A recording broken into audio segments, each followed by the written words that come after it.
뉴스 시작합니다. 저는 동정민입니다. 지금도 계속 비가 내리고 있는데요.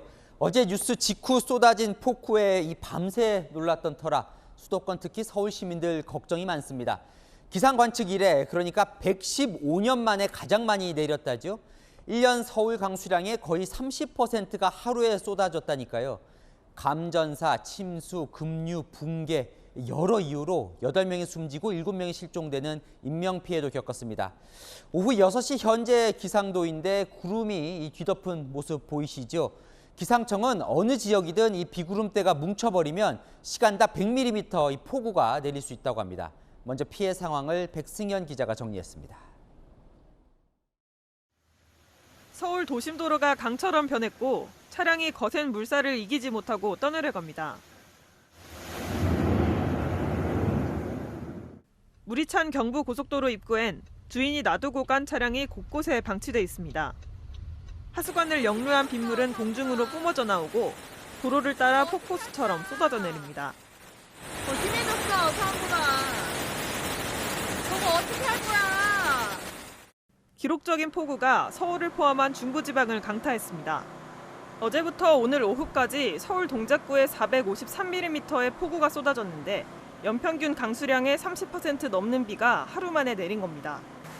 특히 어젯밤 9시쯤 동작구에 내린 시간당 강수량은 141.5mm로 기상 관측이 시작된 1907년 이후 115년 만에 최대치를 기록했습니다. 이번 폭우로 서울과 경기에서 8명이 숨졌고 강원을 포함한 지역에서 7명이 실종됐습니다. 서울 동작구에선 가로수 정비 작업을 하던 구청 직원이 감전으로 추정되는 사고를 당해 숨졌고 관악구와 동작구에서 주택 침수로 각각 일가족 3명과 여성 1명이 숨졌습니다. 실종된 7명 가운데 4명은 396mm의 폭우가 쏟아진 서울 서초구 도심에서 실종됐습니다. 건물 지하주차장에 들이닥친 물살에 휩쓸리거나 맨홀 하수구에 빠진 걸로 추정되는 상황. 배수 작업이 원활하지 않아 수색도 쉽지 않은 상황입니다.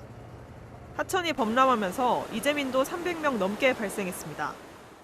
옹벽이 무너져가지고 현관 출입구를 흙더미가 덮어버리고 그 옆에 라인으로 해서 옥상으로 올라갔어요. 옥상으로 해서 이제 다시 집으로 들어갔고. 처음이에요. 진짜 처음이에요. 내일 아침에 가서 청소를 하고 만약 잘 되면은 거기서 자는데 냄새가 나면은 이제 다시 여기 와야죠. 오늘 밤까지 계속된 비 예보에 이재민들은 긴장을 늦추지 못하고 있습니다. 채널A 뉴스 백승현입니다. 이번 비 피해는 특히 서울 강남 일대가 유독 컸습니다. 곳곳이 물바다였는데요. 어젯밤에 물에 잠긴 차를 버리고 귀가한 이들이 많아서 방치된 차들로 오늘 출근길까지 홍역을 치렀습니다. 11년 전 산사태로 큰 피해를 입었던 서초구 우면산도 이 나무들이 대거 쓰러졌다는데요. 이솔 기자가 보도합니다. 서울 대치동의 야외 주차장이 저수지로 변했습니다. 차량 수십 대가 지붕만 드러낸 채 물속에 잠겼습니다. 물이 차오른 도로에는 버스와 승용차들이 뒤엉켜 있고 호텔 앞 맨홀에서는 쉴 새 없이 물이 솟구쳐 올라옵니다. 시민들은 무릎 위까지 차오른 물살을 헤치며 조심스레 걸어가고 학원 수업을 마친 학생들은 책가방을 들쳐매고 물속을 걸어갑니다. 식당으로도 물이 들이쳐 식사하던 손님들이 황급히 자리를 뜹니다.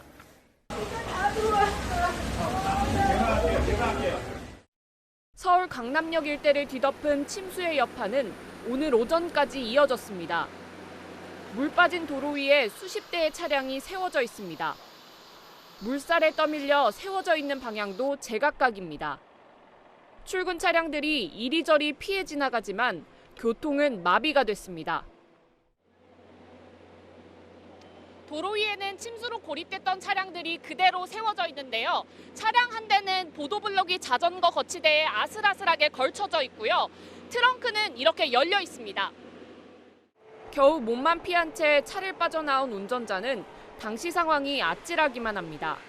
차는 뭐 완전히 지붕까지 다 덮여버리고 간신히 아들하고 그냥 둘이 가방만 챙겨가지고 빠져나왔습니다.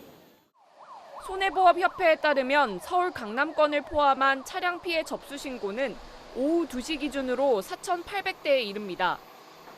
이 가운데 외제차는 약 1,000대. 전체 손해액은 658억 이상으로 추정됐습니다. 강남역 일대 상인들은 비가 야속할 뿐입니다. 여기까지 찼었거든요. 여기가 전체가요. 기계도 다 고장났고요. 냉장고고 뭐고 지금 다 지금 정지됐어요. 지난 2011년 산사태로 18명이 숨진 서초구 우면산은 이번 폭우로 또다시 훼손됐습니다. 등산로 일대 목재다리와 쉼터 정자가 파손됐고 나무들이 대거 쓰러져 주민들은 산사태로 번지지 않을까 공포에 떨었습니다. 채널A 뉴스 이솔입니다. 유독 서울 강남의 피해가 컸던 이유는 잠시 후에 아는 기자와 더 짚어보겠습니다. 지금부터는 경기 지역 피해 상황 살펴볼 텐데요. 남한산성 인근 마을은 산사태로 마을 전체가 고립이 됐습니다. 통신도 끊겨서 이 피해 상황조차 정확히 알기 힘들다는데요. 경기 남부 지역엔 김예지 기자가 나가 있습니다. 김 기자, 지금 어디에 있습니까? 네, 저는 경기 광주시 신현리 한 마을에 나와 있습니다. 보시는 것처럼 비가 엄청나게 쏟아지고 있는데요. 폭우로 축대가 무너지면서 바로 옆 빌라도 위태로워 보입니다. 차량 한 대는 흙더미와 함께 주차장 아래로 추락했고 2대는 아슬아슬 반쯤 걸려 있습니다. 빌라 아래쪽 도로는 완전히 무너져 흙탕물이 흐릅니다. 경기 광주시 남한상성 부근 마을은 산사태로 초토화됐습니다. 이 마을에는 108세대 230여 명이 살고 있는 것으로 파악되고 있는데요. 산사태로 가스가 폭발하거나 전신주가 쓰러져 집을 덮치기도 했습니다. 마을로 이어지는 진입로는 산사태로 모두 막힌 상태고요. 휴대전화까지 먹통이 되면서 주민들은 애가 탑니다. 간파된 데도 있고 탈출하신 분들은 탈출하시고 그냥 안에 계신 분들은 집에 물 들어오는 거 이렇게 퍼서 이렇게 버리고 있어요. 그러니까 나무가 창문을 뚫고 들어온 집도 있고요. 한 10군데 가까이가 이 비를 해서 도로가 유실되고 산사태 나고 이런 부분을 막 다리가 빠져가면서 이렇게 걸어서 올라왔습니다. 버스 정류장이 흔적도 없이 급류에 휩쓸려가면서 정류장에 있던 여성이 숨졌습니다. 하천이 범람하는지 살피러 나온 70대 여성과 50대 남성도 실종됐습니다. 평생 가도 이런 것은 처음 봤어. 처음 봤고 물이 하여튼 저 배 이상 차갖고. 불어난 계곡물로 10여 명이 고립됐다 구조되기도 했습니다. 조금 전 김포시청 앞의 모습인데요. 차들이 반쯤 잠긴 채 거북이 운행을 하고 있고 육교 앞 인도까지 물이 차올랐습니다. 용인서울고속도로는 하산훈 터널 부근 산사태로 하루 종일 통제됐습니다. 지금까지 내린 비의 양은 여주 삼북 418mm를 비롯해 양평 옥천 406mm, 경기 광주 400mm 등입니다. 현재 인천과 김포, 고양 등엔 시간당 최대 70mm의 폭우가 쏟아지고 있어 추가 피해가 우려됩니다. 채널A 김예지입니다. 어젯밤부터 많은 시청자분들이 저희 채널A에 수많은 제보 영상들을 보내주시고 계신데요. 물기둥이 사람 키만큼 솟구쳤다. 천장이 무너지고 도로가 주저앉았다. 답답하고 놀란 마음에 보내주신 긴박했던 제보 영상들을 구자준 기자가 모아봤습니다. 함께 보시겠습니다. 트럭이 잠길 정도로 빗물이 가득 찬 도로에서 한 남성이 여성을 데리고 헤엄칩니다. 차량에 있다가 고립된 여성을 구조하는 겁니다. 남성은 여성이 물에 잠기지 않도록 플라스틱 표지판을 안겨주고 구조해냈습니다. 어머니를 구한다는 생각으로 그냥 생각 없이 들어갔던 것 같습니다. 제가 아니어도 다 그 상황이었으면 다 뛰어들었을 거라고 생각을 하거든요. 폭우로 급격히 불어난 도림천의 물살이 빠르게 굽이칩니다. 시민들을 대피시키는 사이렌 소리가 울려 퍼집니다. 도로에 물이 가득 차올라 파도가 일렁일 정도입니다. 완전 bom남이네 이거. bom남. 웬일이야. 서울 지하철 이수역 일대에선 하수가 역류해서 역사 안으로 폭포처럼 쏟아져 내렸고 천장이 무너지기도 했습니다. 차량이 마치 잠수함처럼 물속에서 주행하는데 이 와중에도 천둥 번개가 멈추질 않습니다. 오늘 아침 물이 빠진 도로는 처참했습니다. 도로가 주저앉거나 구멍이 뚫리고 아스팔트 포장이 뜯겨져 나가기도 했습니다. 침수 피해가 컸던 강남역 일대에서도 영상 제보가 잇따랐습니다. 하수가 분수처럼 솟구쳐 오르고 승용차가 물에 떠내려가기도 합니다. 시내 버스에도 물이 차올라 승객들은 공포에 휩싸였습니다. 이거 어떡해? 진짜 어떡해요? 채널A에 영상을 제보하려면 카카오톡에서 채널A 제보를 검색한 뒤 대화창에 첨부하면 됩니다. 하지만 영상을 찍으려 무리하게 현장에 접근해선 안 되고 안전부터 확보하는 게 중요합니다. 채널A 뉴스 구자준입니다.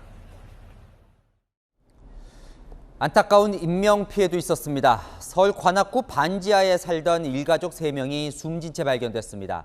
집안이 갑자기 침수되면서 빠져나오질 못한 걸로 보이는데요. 현장을 찾은 윤석열 대통령은 저지대 하천 관리 문제를 지적했습니다. 인재라는 거죠. 김지윤 기자입니다. 빌라 반지하층에 방범창이 뜯겨져 나갔고 안쪽으로는 어른 키만큼 흙탕물이 차 있습니다. 소파와 이불이 물 위에 둥둥 떠 있습니다. 이곳에 살던 40대 여성이 직장 동료에게 집에 물이 차오른다며 신고를 요청한 건 어젯밤 9시쯤. 하지만 3시간 반 뒤 이 여성과 지적장애가 있던 언니, 초등학생 딸이 숨진 채 발견됐습니다. 옆집 주민이 가족들을 집 밖으로 내보낸 뒤 구조를 시도했지만 역부족이었습니다. 망쳐 때리고 이거 해가지고 땡기려 하니까 물이 여기 있던 것이 막 땡기는 순간 물이 이만큼 차오르더라고. 그래도 하늘이가 벌써 이렇게 차오르더라고. 그래서 손을 쓸 수가 없는 거예요. 함께 살던 70대 노모는 병원에 입원한 상태여서 변을 피했습니다. 어젯밤 빌라 인근 골목은 무릎까지 물이 차올랐던 상황. 골목 아래 하수관을 흐르던 빗물이 갑자기 불어나면서 땅을 뚫고 역류한 걸로 추정됩니다. 일가족 3명이 숨진 참사에 윤석열 대통령도 현장을 둘러봤습니다. 물이 올라온 게 1시간은 안 걸렸다. 그렇죠. 1시간이 뭐예요. 한 10분도 15분도 안 걸렸어요. 저지대 관리의 문제점도 지적했습니다. 저지대입니다. 자체가 저지대다 보니까 물이 순식간에 조인천 범람이 되면 그냥 이게 수위가 올라가면 바로 여기가 직격탄을 도로. 저지대 상습 침수구역 관리 대책이 시급하다는 지적이 나옵니다. 채널A 뉴스 김지윤입니다.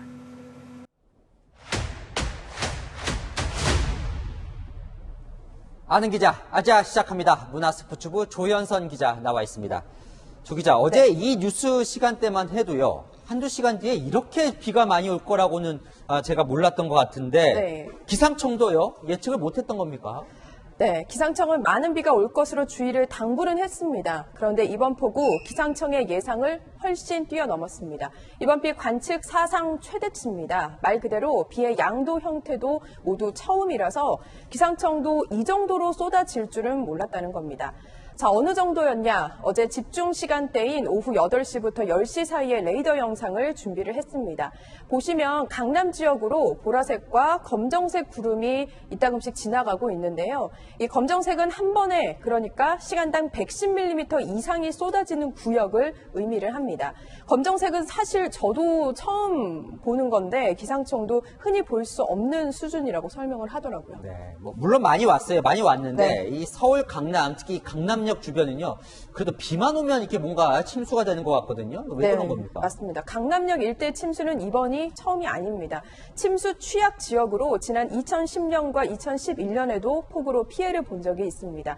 이유는 어제처럼 엄청난 비에 또 이 강남만의 지형적인 이유가 더해지는데요. 이 강남역 지형은 항아리로 보시면 됩니다. 이 강남역은 주변 역삼이나 서초보다 화면에 보시다시피 지대가 14m 정도 낮아서 주변 고지대에서 내려온 빗물이 빠져나가지 못하고 이렇게 고여 있게 됩니다.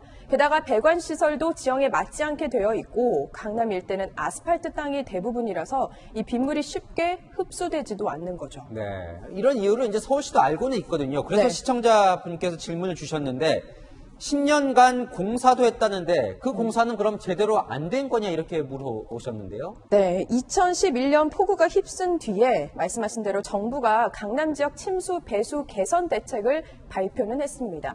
그런데 이마저도 예산이나 설계 문제로 미뤄지다가 하수관 공사는 2024년으로 연장이 됐고요. 반포천 중류로 분산하는 지하 배수 시설은 지난 6월에야 완공이 됐는데 사실 애초에 시간당 95mm의 비만 방어할 수 있는 규모라서 이번 기록적인 폭우를 감당하기에는 여전히 역부족이었습니다. 어제 이제 피해 사진이나 영상들 보면 자동차가 이게 물에 잠긴 모습 많이 볼 수 있었는데요. 몇 대 정도가 지금 파손이 됐다고 봅니까? 네, 하루 만에 4,800대에 육박을 합니다. 손해보험업계 추정 손해액만 658억 원이 넘고요. 특히 고가의 수입차가 강남권에 많이 몰려 있잖아요. 그래서 손해액은 더 높아질 수 있다라는 전망입니다. 여기서 잠시 대처법을 좀 알려드리자면 이 침수 정도가 타이어 절반 미만이면 주행에는 큰 지장이 없습니다. 다만 시동이 꺼졌다면 절대 다시 걸면 안 되고요. 그 이상으로 이미 침수가 됐다면 차 안에 있으면 안 되고 시동을 끄고 바로 차에서 나오는 게 좋습니다. 침수 피해를 받았다면 보험 처리는 되는 건가요? 지금 방송을 보고 계신다면 자동차 보험에 자기 차량 손해 담보 또는 자차 특약에 가입이 되어 있는지 확인하시면 좋을 것 같습니다. 가입이 되어야 이 피해선에 따라 보상금을 받을 수 있는데요. 다만 이 자동차 안에 놓아둔 물품은 제외가 됩니다. 자, 이 문제는요. 비가 계속 온다는 거죠? 네, 맞습니다. 얼마나 더 옵니까? 네, 모레까지 350mm의 폭우가 더 쏟아질 전망입니다. 통상 비 예보에는 집중 시기나 지점이 포함이 되거든요. 그런데 문제는 이번 폭우는 그 관측을 벗어나서 언제 어디서든 터질 수 있는 폭탄 같은 비구름이라는 게 기상청 관계자의 설명입니다. 결국 언제 어디든 물폭탄이 쏟아질 수 있는 여건이 만들어져 있다는 겁니다. 다만 어제 강수 형태를 토대로 보면은 해가 질 무렵 또 아침에 해가 뜨기 직전에 비가 강해지는 경향이 있습니다. 중부 대부분 지역에는 모레까지 100에서 300mm, 충청은 350mm 이상이 예상이 돼서 철저한 대비가 필요합니다. 네, 아는 기자 조현선 기자였습니다. 오늘 저녁에도 집중호우 가능성이 또 있습니다. 지금도 비가 내리고 있는데 당장 퇴근길 상황도 궁금하고요. 한강 수위도 낮아질 기미가 보이질 않아서 강 수위도 좀 알아봐야 할 것 같습니다. 전민영 기자가 잠수교에 나가 있는데요. 자, 전 기자, 잠수교는 여전히 통제 중이죠? 네, 제가 있는 잠수교는 어젯밤 10시부터 전면 통제를 한 데 이어 지금까지 이어지고 있습니다. 한강 공원도 모든 물에 잠겨서 출입이 전면 통제되고 있는데요. 어제 서울에 사상 최악의 비가 내린 데 이어 오늘도 폭우가 이어지면서 아직도 한강 수위가 8.6m에 이르는 상황입니다. 6.2m가 넘으면 차량을 통제하는데 한강 홍수통제소는 오늘 내로 통제가 풀리긴 어려울 걸로 내다보고 있습니다. 잠수교를 제외하고 밤사이 통제됐던 서울 도시고속도로 구간은 오늘 낮 한때 운행이 재개됐지만 조금 전 6시를 기해 동부간선도로와 내부순환도로가 다시 전면 통제되기 시작했습니다. 또 노들로 여의 상류에서 한강대교 등 서울 시내 일반 도로 7개 구간의 양방향 통행이 금지됐습니다. 일부 구간 운행이 중단됐던 서울 지하철 9호선은 저녁 6시부터 전 구간 정상 운행을 시작했습니다. 오전에 송악은 상태를 보이는 듯했던 비가 오후 들어 다시 거세지고 있는데요. 시간당 최고 70mm의 비가 쏟아지면서 퇴근길 혼란이 예상되고 있습니다. 밤에는 다시 100mm가 넘는 매우 강한 비가 예보됐습니다. 집중호우는 금요일인 12일까지 이어질 전망인데 중부지방의 경우 모레까지 최대 350mm의 비가 더 내릴 걸로 예상됩니다. 지금까지 잠수교에서 채널A 뉴스 전민영입니다. 수도권뿐 아니라 이 강원 지역에도 많은 비가 어제부터 쏟아지고 있는데요. 강원도는 특히 산사태가 걱정이죠. 이 강원도에 있는 한강 수계댐들은 일제히 수문을 열고 물을 방류하고 있습니다. 현장 연결해 보겠습니다. 강경모 기자, 거기도 비가 좀 오는 것 같은데요. 어디에 나가 있습니까? 네, 저는 지금 춘천댐에 나와 있습니다. 현재 춘천댐 수위는 101m로 제한 수위에 불과 1m만 남겨놓은 상태입니다. 춘천댐은 27개를 열고 초당 1,150톤의 물을 흘려보내고 있는데요. 이 물은 20시간 정도가 지나면 한강 잠수교에 도달하게 됩니다. 지도를 보면서 설명드리면요. 현재 한강유역의 11개 댐 가운데 10개가 수문을 열고 많게는 초당 11,000톤의 물을 방류하고 있습니다. 총 저수량 29억 톤으로 국내 최대 규모인 소양강댐은 방류 계획을 하루 연기한 상태입니다. 하지만 내일 2년 만에 수문을 열게 되면 한강 잠수교 수위에도 영향을 미칠 걸로 보입니다. 강원도에 내린 비는 주로 남쪽과 서쪽에 집중됐는데요. 지금까지 내린 비의 양은 횡성 275, 홍천 212, 철원 209.5, 평창 207, 원주 194mm 등입니다. 비 피해도 잇따랐습니다. 오늘 오전 8시쯤 평창군 용평면 속사리 계곡에서 50대 펜션 투숙객이 급류에 휩쓸려 실종됐다 1시간 반 만에 숨진 채 발견됐습니다. 오늘 새벽에는 횡성 지역에서 강이 불어나면서 주민 2명이 고립됐다가 구조됐고 주택 침수와 차량 고립 등의 피해도 잇따랐습니다. 많은 비로 땅이 물러지면서 산사태 위험도 커지고 있습니다. 오늘 낮 12시 54분쯤 횡성군 둔내휴게소 인근에서 산사태가 발생해 주택 한 채와 창고 한 동을 덮쳤습니다. 매몰된 70대 남성은 숨진 채 발견됐습니다. 기상청은 내일까지 강원 지역에 최대 300mm의 폭우가 쏟아질 수 있겠다며 철저한 대비를 당부했습니다. 지금까지 춘천댐에서 전해드렸습니다. 국민의힘이 주호영 비상대책위원장 체제로 전환됐습니다. 김종인 비대위 이후 1년 2개월 만에 정권교체 석 달 만에 다시 비대위 체제가 시작되는 겁니다. 주호영 위원장은 빠른 시간 안에 당을 안정시키겠다고 밝히며 이준석 대표와는 빨리 만나고 싶다고 말했습니다. 최수연 기자입니다. 5선 중진 주호영 국민의힘 의원이 비상대책위원장으로 임명됐습니다.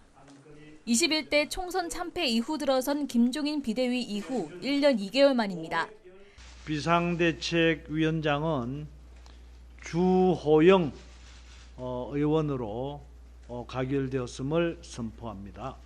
대표 직무대행도 비대위원장을 임명할 수 있도록 당원을 개정한 후 속전속결로 이루어졌습니다. 주 위원장은 대구 경북 출신으로 새누리당 정책위의장과 바른정당 원내대표 등 원내 요직을 두루 거쳤습니다. 지난 대선에서 윤 대통령을 도왔지만 윤핵관으론 분류되지 않아 상대적으로 개파색이었다는 평가를 받고 있습니다. 주 위원장은 당내 이견이 있는 비대위 활동 기간과 전당대회 시기는 못 박지 않았지만 빠른 시일 내 정상적인 체제 구축을 강조했습니다. 빠른 시간 안에 정상적인 지도 체제를 구축하여 당의 리더십을 조기에 안정시키는 일입니다. 구체적인 향후 일정은 비대위가 구성되면 당원들의 중지를 모아서 혁신관리형 비대위를 표방하며 비대위형 6명을 추가로 임명해 총 9명 체제로 운영한다고 밝혔습니다. 저와 당연직 비대위원 2분을 제외하면 6분 정도를 새로 인선해야 되는 그런 과정을 예상하고 있습니다. 빠르면 주말, 늦어도 다음 주 초쯤 되지 않을까. 주 위원장은 일명 윤핵관들의 이선 후퇴에 대해서는 책임이 있다고 생각되는 분들은 비대위 참여가 어려운 게 아니냐고 했고 법적 대응을 예고한 이준석 대표를 향해서는 최대한 빨리 만나고 싶다고 밝혔습니다. CNA 뉴스 최순입니다. 주호영 비대위 체제로 전환되며 국민의힘 이준석 대표 체제는 사실상 14개월 만에 막을 내렸습니다. 이준석 대표의 행보에 관심이 모이는데 신당 창당 계획은 없고 당대표 해임을 막기 위한 가처분 신청은 한다는 입장을 다시 한번 밝혔습니다. 김단비 기자입니다. 이준석 국민의힘 대표 체제가 1년 2개월 만에 사실상 끝이 났습니다. 서병수 전국위원회 의장은 주호영 비대위원장이 임명되면서 이준석 대표는 자동 해임이라고 밝혔습니다. 비대위 전환에 반발해온 이 대표는 즉각 법적 대응 방침을 재확인했습니다. 이 대표는 SNS에 가처분 신청을 한다, 신당 창당은 안 한다고 썼습니다. 법적 대응은 물론 미리 예고한 13일 기자회견을 시작으로 본격적인 싸움을 시작한다는 계획입니다. 이 대표 측에 따르면 비대위원 인선이 마무리되기 전 법원에 가처분 신청을 넣을 것으로 보입니다. 이 대표 지지 모임인 국민의힘 바로세우기 측도 이르면 내일 1000여 명 책임 당원이 참여하는 집단 소송을 냅니다. 이 대표를 향해 법적 대응을 자제하라는 당내 압박은 오늘도 이어졌습니다. 가처분 신청이 어떤 결과가 나오더라도 당이 입을 타격이 크다는 이유에서입니다. 본인의 어떤 정치 진로를 위해서 가처분 신청이라든가 하는 법적 대응은 좀 자제를 해 주시고 소송이라든지 이런 것들을 강행하다 보면 거기에 대해서 옆에 있던 분들까지도 사실 떨어져 나갈 그럴 우려도 있지 않습니까? 이제는 멈춰야 될 때다.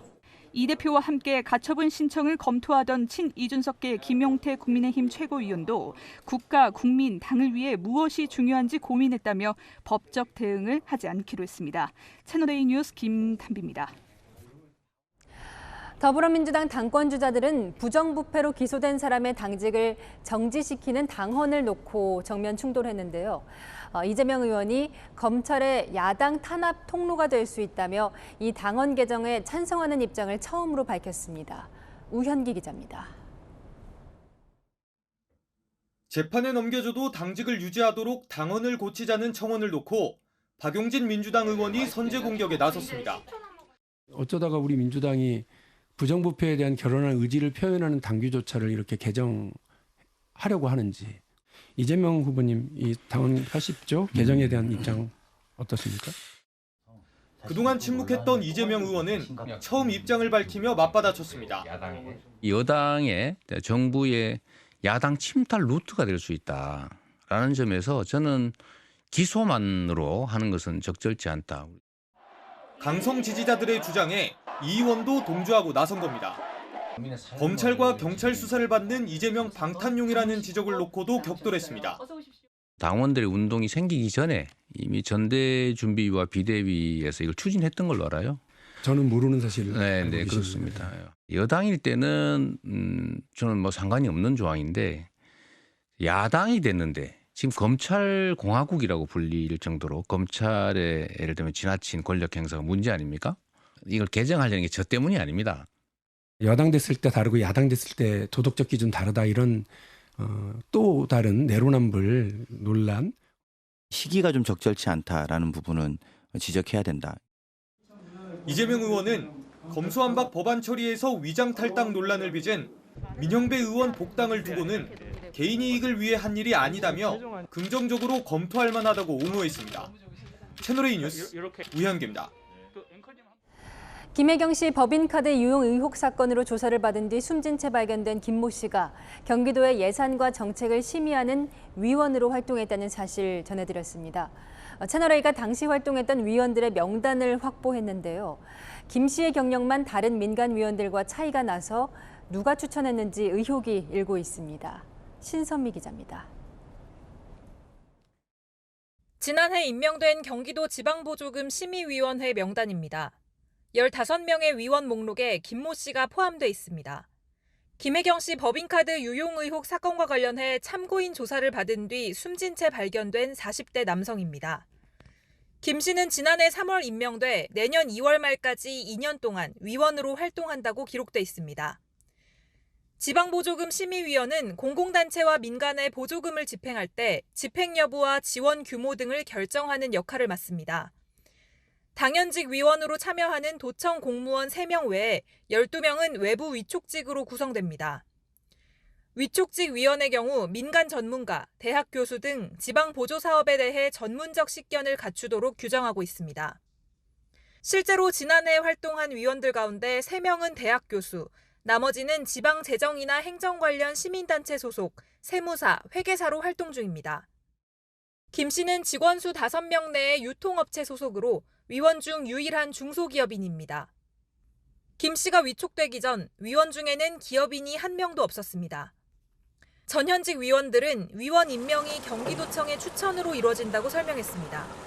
추천 받아서 이제 부서에서 그렇게 하는 거죠. 예산 물어보고. 위원들은 자신들이 지방재정 전문성이나 현장 경험을 인정받아 추천된 걸로 알고 있다고도 말했습니다. 당연직 위원으로 참여했던 경기도청 소속 공무원들은 김 씨에 대해 기억나지 않는다고 전했습니다. 채널A 뉴스 신선미입니다.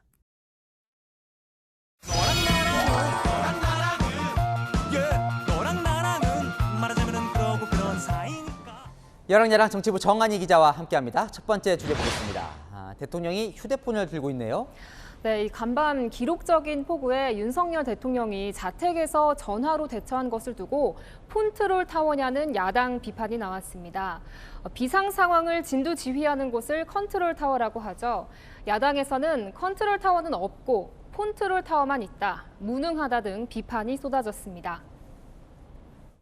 대통령이 사실상 이재민이 되어버린 상황을 국민은 어떻게 받아들여야 합니까? 이재민 얘기도 했는데 대통령 자택이 있는 서울 소초동 근처에 물에 많이 잠겼어요. 근처도. 네, 대통령도 오늘 본인의 경험을 이야기하기도 했습니다. 제가 사는 그 아파트가 전체적으로는 좀 언덕에 있는 아파트인데도 거기가 1층으로 지금 물이 들어와가지고 친구들 정돈이. 인터넷에는요, 침수 피해로 대통령이 발이 묶였다 이런 보도도 있던데요. 네, 맞습니다. 인터넷 커뮤니티에 대통령이 사는 아파트 모습이라며 올라온 이 영상 때문에 그런 보도가 쏟아졌는데요.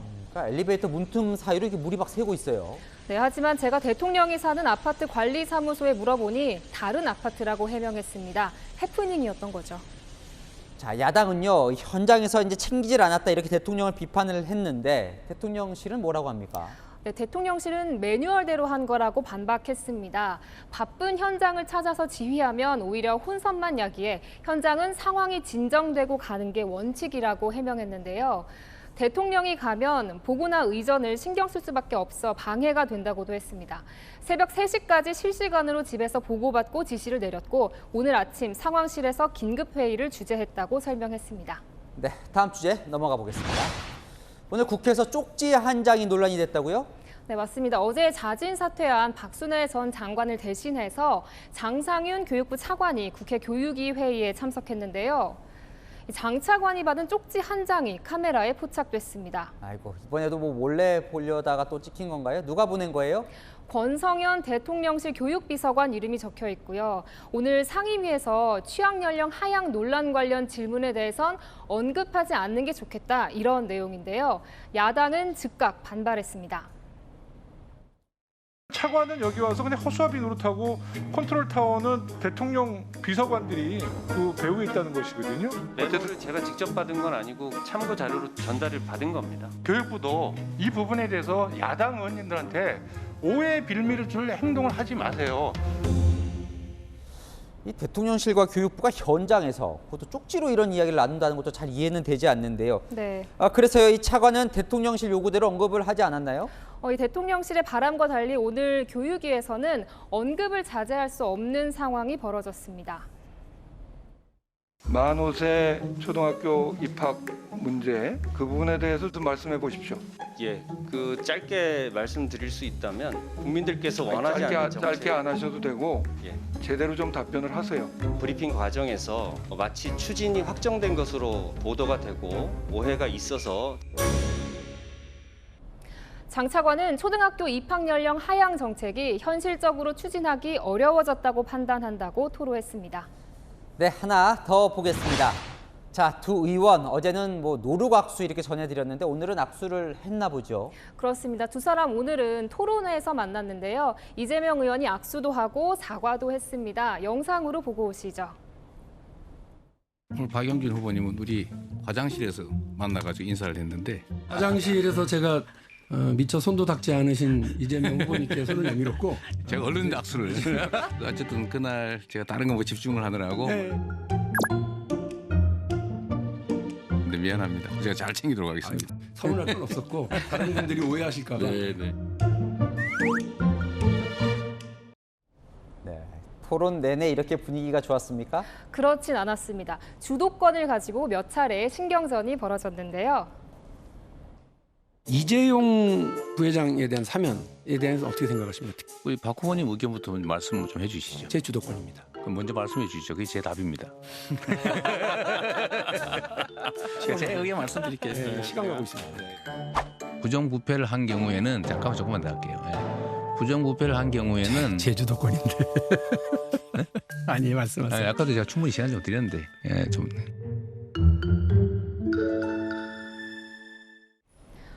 네, 경쟁하다 보니 신경전을 피할 수는 없겠죠. 오히려 이에 대처하는 후보들의 태도가 유권자들에게 판단 기준이 되지 않을까 싶습니다. 네, 여랑야랑이었습니다. 자, 지금부터는 이 차례로 워싱턴과 베이징 특파원 소식 전해드릴 텐데요. 미중 압박이 동시에 들어오면서 우리가 참 난처한 처지에 놓였습니다. 먼저 미국은 반도체에 이어서 배터리도 중국을 배제하는 방안을 추진하고 있습니다. 중국산 원료로 만들고 있는 이 우리 배터리 업계들도 타격이 불가피해졌습니다. 워싱턴 유승진 특파원이 보도합니다. And the bill, as amended, is passed. 미 상원에 이어 하원도 인플레이션 감축 법안을 통과시키면 대통령 서명을 거쳐 미국 정부는 친환경 예산 482조 원을 투입합니다. 특히 전기차 대중화를 위해 보조금도 최대 7,500달러, 우리 돈 979만 원을 지급하는데 조건이 까다롭습니다. 배터리 부품의 북미 제조 비율이 50% 이상이거나 배터리 핵심 광물은 미국 또는 미국과 FTA를 맺은 국가에서 40% 이상 조달되어야 합니다. 핵심 광물은 10%포인트씩 올려 2027년 80%에 도달해야 합니다. 사실상 세계 1위 배터리 기업인 CATL 등 중국 기업을 공급망에서 배제하겠다는 겁니다. 북미에서 최종 조립한 전기차에만 지급하는 조건도 달려 국내 완성차 업체들은 비상이 걸렸습니다. 현대차가 추진 중인 조지아주 전기차 전용 공장은 2025년 완공될 예정입니다. 주요 소재인 흑연 등을 거의 중국에 의존하는 국내 배터리 업계도 마찬가지. 리튬이나 흑연 등이 이제 주요 2차 전지 소재의 한 80% 이상이 중국으로부터 수입하고 있기 때문에 이번 조치가 시행될 경우에는 가격이나 품질 측면에서 이제 단시간에 저희가 공급선을 전환해야 되는. 대만을 두고 미중 갈등이 고조된 가운데 이번 법안이 미 상원을 통과하면서 반도체에 이어 전기차 배터리 분야로까지 긴장이 확대될 거란 전망이 나옵니다. 워싱턴에서 채널A 뉴스 유승지입니다. 중국은요, 관영 매체가 오늘 이렇게 우리를 압박했습니다. 친구가 주는 칼을 받지 마라. 반도체도 배터리도 미국 편에 서지 말라는 거죠. 방금 전 박진 외교부 장관과 왕이 중국 외교부장이 칭다오에서 회담을 가졌습니다. 긴장감이 감돌았던 오늘 회담 소식, 공태연 베이징 특파원이 전합니다. 박진 외교장관과 왕이 중국 외교부장의 만남은 소수회담부터 확대회담까지 2시간 이상 이어졌습니다. 박 장관은 미국이 주도하는 이른바 칩4 참여에 대해 중국을 배제하려는 의도가 아니라며 중국과 공급망 강화 등 협력을 제안한 것으로 알려졌습니다. 중국과의 경제 협력을 지속적으로 강화하고자 합니다. 상호 존중에 기반해서 한중 관계를 공동 이익을 바탕으로. 또 사드 산불 정책 이행 요구에 대해서는 우리의 안보 주권에 관한 사항이란 점을 강조했습니다. 입장차는 크게 좁히지 못하고 있는 것으로 알려졌습니다.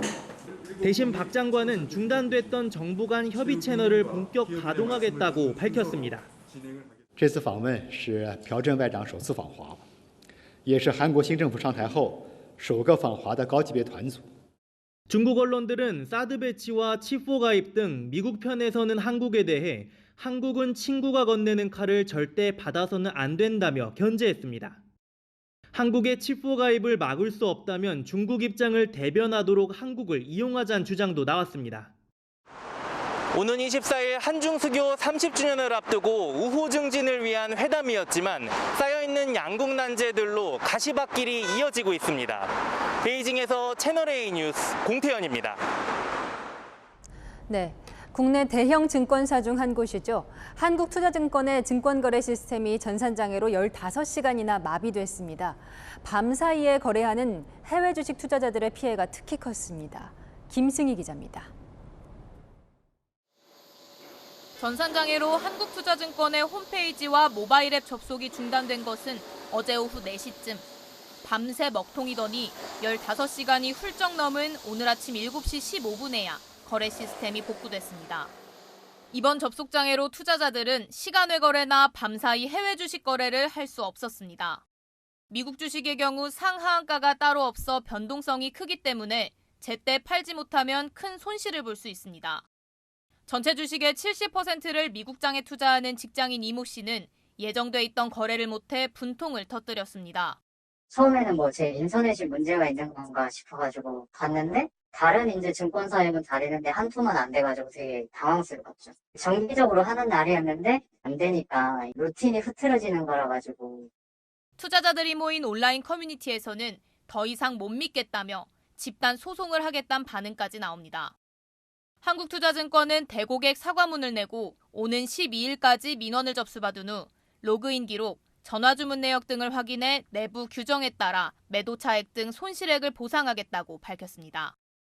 한국투자증권은 이번 폭우로 여의도 본사 사옥이 일부 침수되는 피해도 겪은 상황. 하지만 거래 시스템 장애가 사옥 침수 때문인진 규명되지 않았습니다. 한투증권 관계자는 인터넷에 퍼진 사무실 침수 사진은 이번 장애와 무관하다며 정확한 원인은 파악 중이라고 설명했습니다. 채널A 뉴스 김승입니다. 다른 사람 휴대전화를 훔쳐 2천만 원이나 되는 거액을 인출한 10대가 경찰에 구속됐습니다. 사진첩에 있던 신분증, 메모해 놓은 계좌번호를 이용했다니 휴대전화에 남겨놓은 개인정보 조심하셔야겠습니다. 홍진우 기자입니다. 한 남성이 모텔 안내실에 손을 집어넣더니 무언가를 꺼냅니다. 주인이 잠든 사이 휴대전화를 훔치는 모습입니다. 피해자는 며칠이 지나서야 통장에서 거액이 인출된 걸 알았습니다. 돈이 3만 몇천밖에 없고 다 빼가갔어요. 돈을 한 900 몇십만 원 있었는데 다 빼가갔는데. 휴대전화 사진첩에 남아있던 신분증 사진이 화근이었습니다. 범인은 신분증만 있으면 쉽게 가입할 수 있는 모바일 간편 송금 서비스 계좌를 개설한 뒤 지인 계좌로 송금했습니다. 회사 사무실에서 휴대전화를 도난당한 또 다른 피해자는 은행 계좌 비밀번호를 메모장에 적어 놓았다가 낭패를 당했습니다.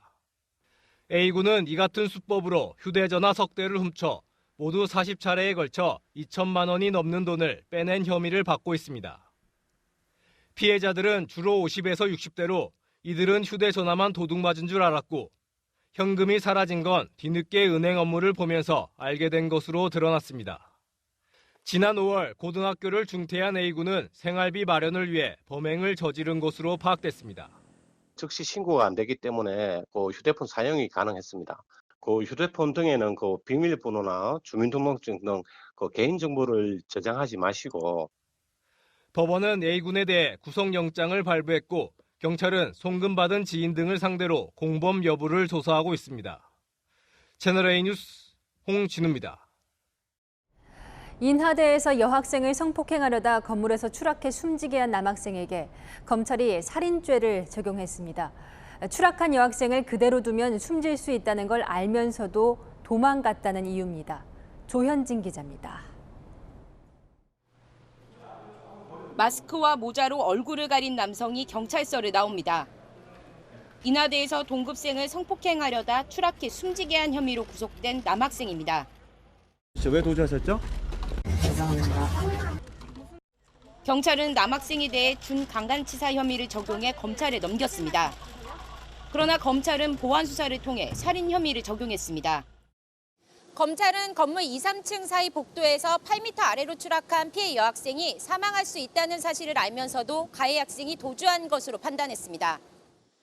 미필적 고의에 의한 살인 혐의인데 사망 가능성이 충분히 예상되고 사망에도 어쩔 수 없다는 인식이 있었을 때 인정됩니다.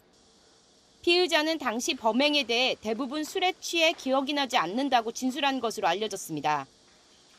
피해자 추락 이후 곧바로 구호 조치를 하지 않고 도주한 이유에 대해서도 깨어보니 집이었다며 혐의를 부인했습니다. 준강간치사의 경우 법정형은 10년 이상 무기징역 이하지만 강간 등 살인은 무기징역 또는 사형을 받게 됩니다. 다만 검찰은 불법 촬영 혐의에 대해서는 피해자 신체가 촬영되지 않았고 의도도 없었다고 보고 혐의 없음으로 처분했습니다. 채널A 뉴스 조현진입니다. 코로나19 신규 확진자가 15만 명에 육박했습니다. 정부의 유행 정점 예상치 19만 명에 다가가고 있는데요. 한 번 감염됐다가 완치된 뒤 다시 걸리는 비율도 2주 연속 6% 안팎으로 집계됐습니다. 김용선 기자입니다. 지난 3월 코로나에 처음 걸렸던 최한진 씨는 지난달 말 또 확진 판정을 받았습니다.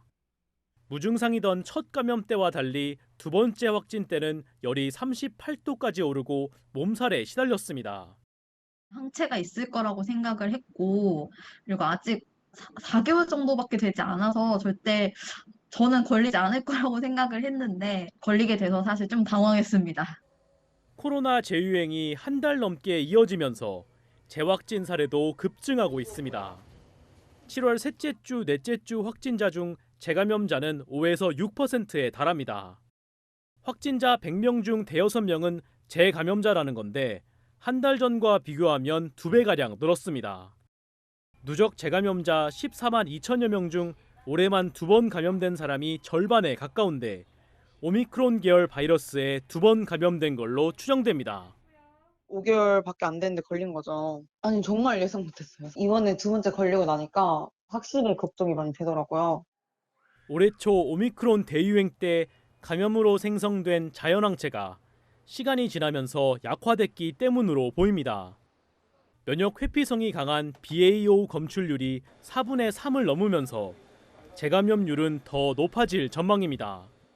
자연 감염에 의한 면역 항체가 BA.5를 방어하는 효과가 떨어져요. 계속 재감염률은 늘어난다고 생각하시면 될 겁니다.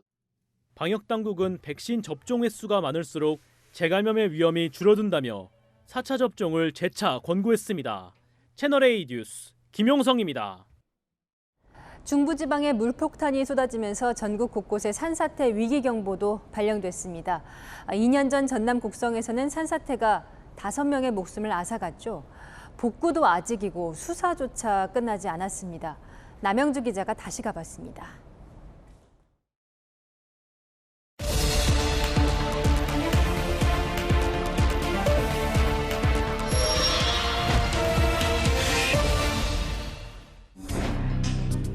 찌그러진 처마와 터만 남은 화장실. 이목순 씨는 2년째 마을회관 앞 이동식 화장실을 이용합니다. 지난 2020년 8월 산사태로 집의 절반을 잃었기 때문입니다. 이거 벽이요. 그리고 저가 화장실이고. 네. 그래갖고 요리 다 없어져 버렸어요. 이렇게 다 나고 고추도 못 오고 있단 게라 지금. 당시 집중호우로 마을 뒷산이 무너져 내리면서 임 씨의 집을 포함해 모두 5채가 피해를 봤습니다. 토사가 집 전체를 덮친 이웃 주민 5명은 빠져나오지 못하고 숨졌습니다. 주민들은 산 너머에서 진행되던 국도 확장 공사를 사고 원인으로 지목했습니다. 토사 유출을 막기 위한 조치를 제대로 하지 않았다고 본 겁니다. 사고가 난 지 2년이 지났지만 이 밭에는 당시 토사와 같이 떠내려온 크고 작은 돌이 무더기로 남아 있습니다. 800평이 완전히 싹 그 돌바다가 되어버렸지. 전문가와 함께 산사태가 났던 산에 올라가 봤습니다. 산사태를 막는 사방댐과 계단식 옹벽이 새로 생겼습니다. 나무가 심어졌고 배수가 용이하도록 물길도 터졌습니다. 하지만 주민 피해 보상은 2년이 지난 지금도 이뤄지지 않았습니다. 사고 책임에 대한 결론이 나오지 않았기 때문입니다. 경찰은 사고 발생 2달 뒤 공사 관계자들을 업무상 과실치사 혐의로 검찰에 넘겼지만 검찰은 지난해 6월 이들에 대한 기소를 한시적으로 중지했습니다. 전문기관의 감정 결과가 필요하다는 이유였습니다. 감정을 맡은 기관은 한국산업안전보건공단. 하지만 공단 측은 10개월이나 지나서야 산업재해가 아니라서 조사하지 않았다고 회신했습니다. 이제 산업재해를 조사하는 기관이거든요. 자문할 게 있어야 저희가 자문을 하는 거죠. 엉뚱한 곳에 자문을 맡겨 시간만 낭비한 겁니다. 수사 결론이 나야지. 이게 막혀버리니까 더 이상 진전을 시킬 수가 없는 거예요. 화나고 원통하고 허송세월이 돼버렸잖아요. 사후 처리도 부실하지만 사전 예방도 미흡했습니다. 2020년 사고가 나기 전 산사태 현장 예방단이 현장을 점검했지만 문제가 없는 걸로 결론 내렸습니다. 산림청의 산사태 예방 시스템에 따른 점검이었는데 예방 단원들은 전문성이 없는 마을 주민들이었습니다. 모든 시군들이 다 그렇지 그런 위력도 없고요. 산사태라는 게 갑자기 탁 터져버리는데 박사가 와서 해도 여기가 날지 안 날지 예상을 할 수가 없잖아요. 주민들이 눈으로 보고 자기 경험으로 이게 보니까 그게 제대로 안 되는 거예요. 인재에 가깝죠. 전문가들이 위험 요소 있는 곳에 대한 수시 점검을 해가지고. 장마철 산사태 위험을 실질적으로 점검할 수 있는 대책 마련이 시급합니다. 다시 간다 남영주입니다. 쿠바의 원유 탱크에 벼락이 내리쳐 대형 폭발이 발생했습니다. 18명이 숨지거나 실종됐는데 불이 옆에 있는 탱크에 차례로 옮겨 붙으며 피해가 더 커지고 있습니다. 곽정아 기자의 보도입니다. 한밤중에 주변이 대낮처럼 환해지고 거대한 화염이 맹렬한 기세로 치솟습니다. 지난 5일 밤 쿠바의 수도 아바나 동쪽에 있는 마탄자스 지역의 석유 저장 시설이 벼락을 맞아 대형 폭발 사고로 이어졌습니다. 불길은 나흘째 걷잡을 수 없이 번지고 있습니다. 바로 다음 날 옆 탱크에 불이 옮겨 붙었고 현재 시각 어제 새벽에는 두 번째 탱크에서 흘러나온 기름 때문에 또 다른 탱크도 폭발했습니다. Un incendio de alta proporción, de alta envergadura en una base supertanquero de combustible. Muy difícil de controlar. En Cuba no hay todos los medios. 최소 1명이 숨지고 소방대원 17명이 실종됐으며 120여 명이 다쳤습니다. Siendo muy fuerte, esperando la recuperación de él, que yo sé que se va a recuperar, que todo va a salir bien. 소방당국은 인근 국가의 도움을 요청했고 러시아까지 지원에 나섰습니다. Con los compañeros del apoyo de México y de Venezuela, realizando acciones para cuando tengamos la oportunidad. 마탄자스 주지사는 마치 올림픽 성화를 봉송하듯이 불이 옮겨붙고 있다며 재난 상황을 설명했습니다. 대피한 주민도 4,900명이 넘습니다. Estamos muy preocupados por los niños, los ancianos, la economía de Matanzas, como estamos aquí. 미국의 강력한 경제 제재 등으로 파탄에 빠진 쿠바 경제가 더 심각한 에너지 대란을 겪을 수 있다는 우려가 나오고 있습니다. 채널A 뉴스 곽정아입니다. 서울에는 기록적인 폭우가 쏟아지고 있습니다. 문제는 오늘 밤에도 지금까지 내린 비만큼이 더 내린다는 겁니다.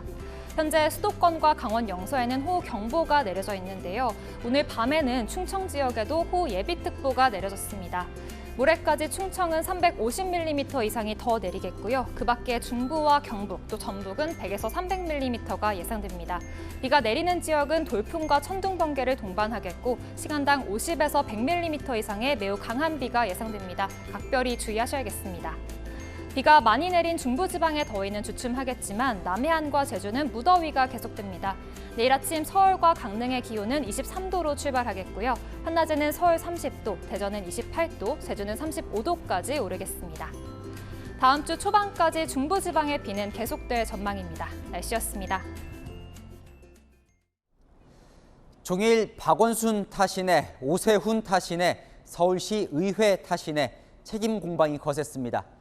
11년 전 우면산 산사태 이후에 늘어났던 이 서울시의 수방 치수 예산이 야금야금 줄어들었는데 그게 누구 탓이냐고요. 예산은 남 탓하고 재해는 하늘 탓해서 천재지변 막을 수 있을까요? 국민의 생명을 지키는 것은 국가의 존재 이유입니다. 대통령은 오늘 이런 말도 했던데요. 마침표 찍겠습니다. 국민 숨소리까지 살피자. 뉴스에 마칩니다. 감사합니다.